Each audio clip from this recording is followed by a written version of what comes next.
Okay, hey everybody, this is target 4.3.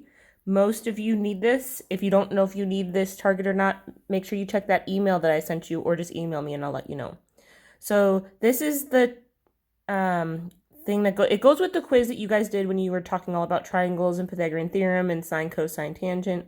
So you have to do Q1, R1, R6, R7, R8, and R9, but you only have to get to 50%, okay? The questions get really hard after 50%, so don't go too far. Okay, so the first part for Q1 is all about the Pythagorean theorem, okay? So this is only for right triangles, and that means that one of the angles is 90 degrees, okay? So remember that in the Pythagorean theorem, you have a squared plus b squared equals c squared, okay? Okay, it's also super important to remember that C is always the longest side, which is called the hypotenuse. You can find this by always going through the box on the right triangle. So here's my 90-degree box. If you go through that, that's the hypotenuse, that's always C, okay? So let's try this one. So if you go through the box, that side is C, that's the unknown. So that's the thing that's gonna go on the side by itself. Okay, so see how that I put over here. Now the other two, 3 and 4, they don't matter which one's A or which one's B, so I'm just going to put 3 first. So 3 squared plus 4 squared equals C squared. Okay, 3 squared is 9, 4 squared is 16, so I just dropped those down. You add these together since they're on the same side and you get 25. Now the way that you get rid of this little 2, that's called a square, you get rid of it with a square root. Okay, so you square root both sides. The square root of 25 is 5, and then so you just get 5. Okay, so see how this one, if you go across the 90 degree, if you keep going, that's your C. Okay, so 37 has to be the thing by itself. See how I put it on the side? So the only reason that I put 12 first is because they already called this one B, so I figured this one would be A. But it doesn't matter what order they're in. You could put B squared plus 12 squared and it would give you the same thing. So 12 squared is 144. 37 squared is 1369. Subtract that 144. See how up here your numbers were on the same side, so you just added them together. But here, since your numbers are on opposite sides of that equal sign, you have to subtract the 144 over. Okay, you want that b squared by itself. So 1369 minus 144 is 1225. Square root both sides again, and you get 35. Okay, here is a word problem. There's not a whole ton of these in there, but you might see one. So it says that William is admiring a statue in Stramford Park. The statue is 15 meters taller than he is. So see my little picture, here's him, here's the statue. So it's 15 meters taller than him. So that's only that top part of that triangle. William is standing 8 meters away. So they are 8 meters apart from each other. That's why I made this side 8. They are asking how far it is from the top of the statue to the top of his head. Okay, so that's the unknown. This is what they're asking for. Since this is my 90 degree, can you see how it makes a 90? That unknown has to be my C. So this is A and B. And again, that part doesn't matter which one's which. So we have 8 squared plus 15 squared equals C squared. 8 squared is 64. 15 squared is 225. Again, look, they're on the same side. Add them together. Then square root, and you get 17. That is it for Q1. So if you want, you can pause the video, do Q1, then come back here and do more. Okay. So this one is section R1. This is all about sine, cosine, and tangent. The most important thing to remember is that SOHCAHTOA has an actual meaning that is super useful. Okay, so I know a lot of you guys know SOHCAHTOA, the word, but you have to know what it means. Okay, so over here, SOH, S-O-H, that part of SOHCAHTOA means that sine is opposite over hypotenuse. You see that? Sine is opposite over the hypotenuse. ka is cosine is adjacent over hypotenuse. And toa is tangent is opposite over adjacent. So these letters actually tell you what you're doing. Okay, so the first thing that you want to do is label your sides. I would go in the order OHA. I call this OHA.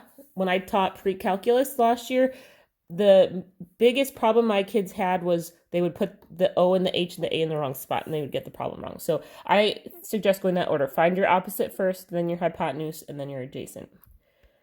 Okay, so looking at this problem right here with this yellow triangle, the problem asks for tangent of H. See that down here?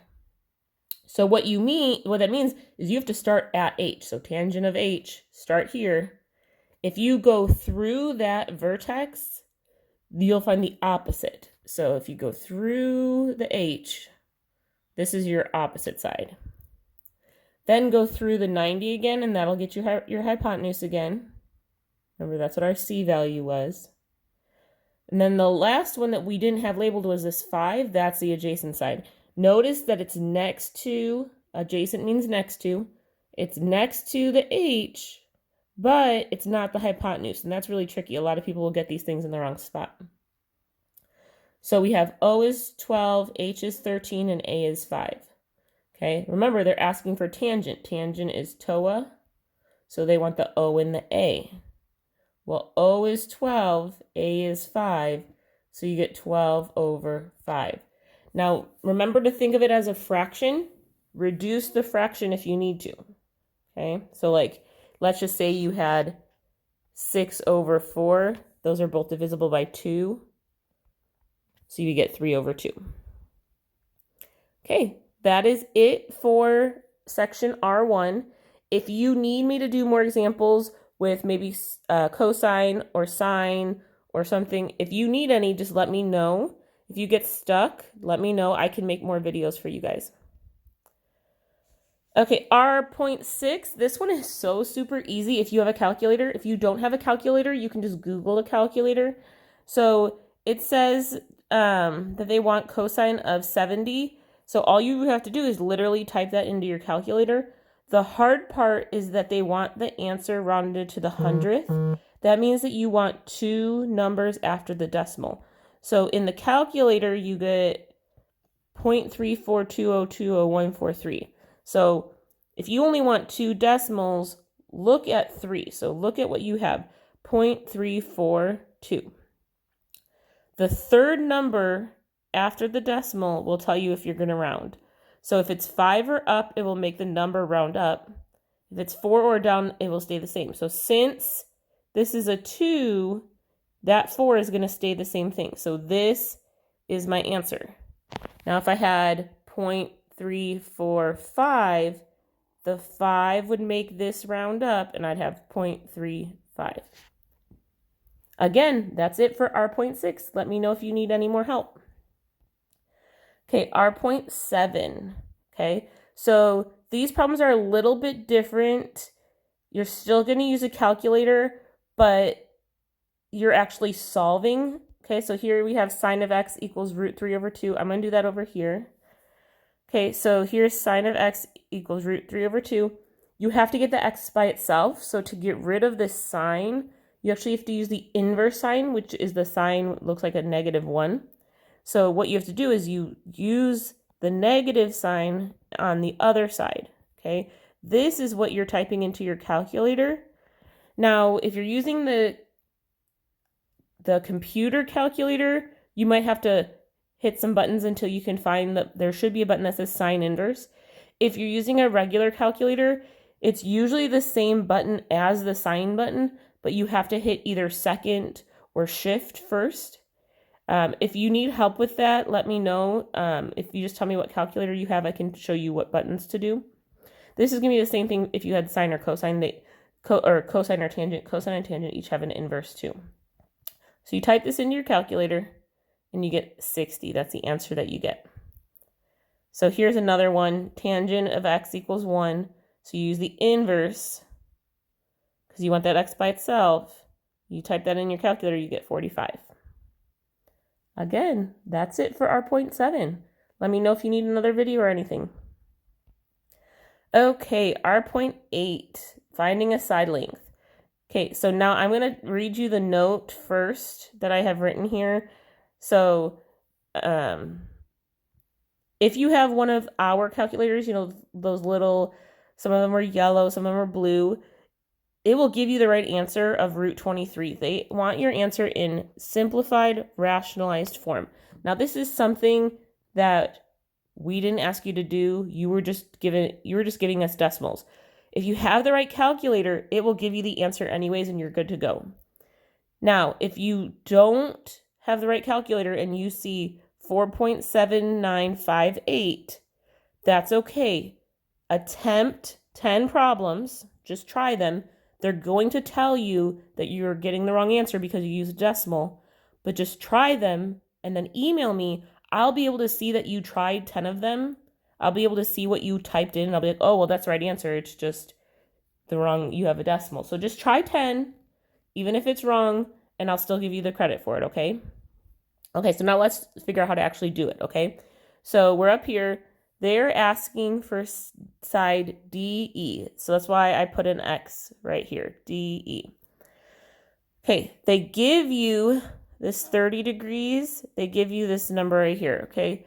So what we're going to do is we're going to put our OH and A where they go. Since you have this angle, you're going to use that to determine your O.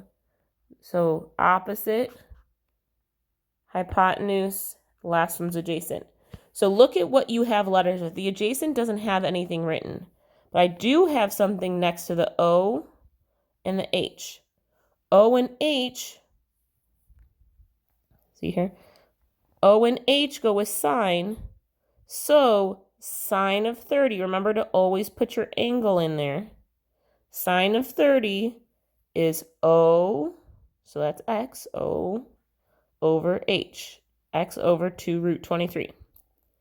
Okay, so to get the X, to solve for X, you just have to multiply by the bottom, so you have to multiply this to the other side, okay? So see how I put it in front? So 2 root 23 times sine 30. You just type this in your calculator, and then you'll get that answer. Remember, if you get a decimal, that's fine. You're trying 10, okay? If you have any questions on this, and it's not just that you're getting a decimal, if you have any questions, let me know. I can make more videos, or if you tell me, like if you can take a picture or a screenshot of your problem, I can help you with it, okay? Okay, so that was R8. R9 is our last one, finding an angle. So they want the measure of angle F. Make sure on these ones you find the right angle, the correct angle. Sometimes you can find the opposite angle, and then you won't have the right answer. So they want angle F. So we're going to label our OH and A. O is our opposite. Hypotenuse is across from the 90, and adjacent's left. Okay, so we have A and H. So see how we have root 2 and 2. That's A and H. Okay, so we're going to use cosine, because remember SOHCAHTOA, A and H is cosine. So cosine of the angle, remember, you always put the angle inside. We don't know that yet, so I just put question mark, is A over H, root 2 over 2. So cosine of X, I just used X because that's a nice letter. So cosine of X is root 2 over 2. Remember, this is the same thing that we just did where we use the inverse button. So you use the inverse button, then root 2 over 2, and you get 45. This one should be pretty easy as well. If you have any questions, let me know. So that's all of them. I know there's a lot there, but you're only going to 50%. And don't try and do this whole video at once. Do part of the video, pause it, do part of the video, pause it, okay? Let me know if you need anything.